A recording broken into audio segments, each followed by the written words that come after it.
ask the Lord, and they say to him, well, who will dwell in your tabernacle?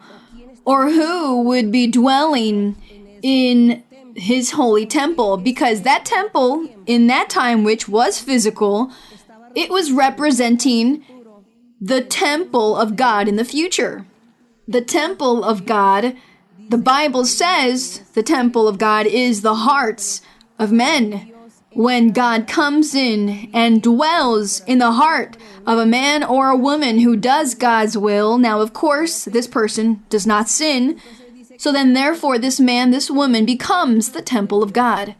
And the Bible also says that the assembly of all of those who seek God is called the church, and that God is there. He is in the midst of his church, in the midst of those who seek him.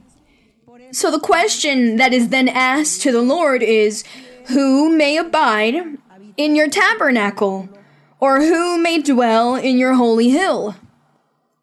And God gives an answer.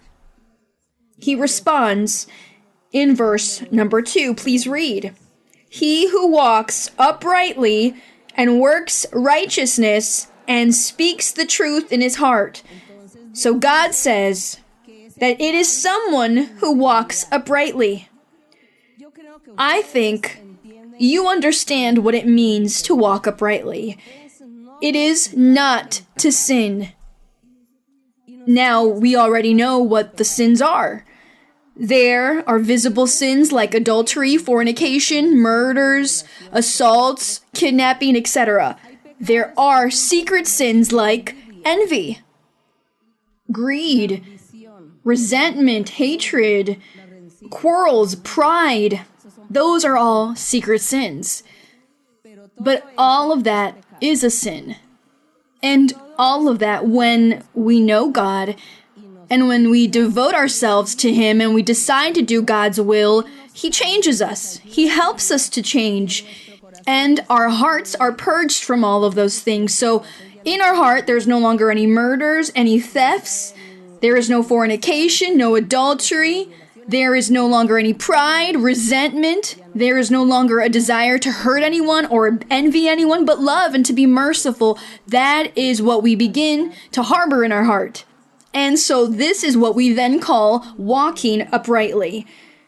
And also, when we are responsible for our actions, responsible with ourselves, with our families, in our household, with those around us, those at work, those at school, those in the factory, those in the small business, in all these places, when we are responsible and organized and honest, and we are good employees, or we are good employers, and we are honest, and we pay salaries on time, or we receive our salary on time, and I work with honorability.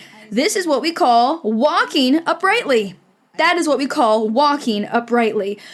So it's not the simple fact of saying, well, I work at this business, I work at a bakery, and so I'm going to steal the bread because the owner is very wealthy, and he doesn't need this extra bread. Well, perhaps you're right thinking that way, but God is watching. And God says, well, you're not being honest. You're not honorable. You're not blameless. You're not upright. You're failing.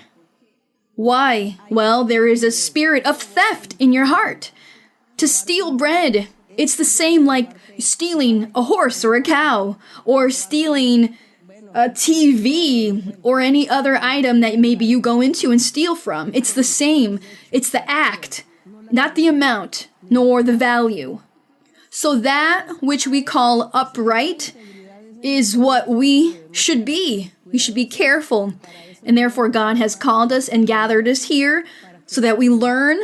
And so each day we may better ourselves, progress, and God will then be very happy with us, and he will keep us in his holy place.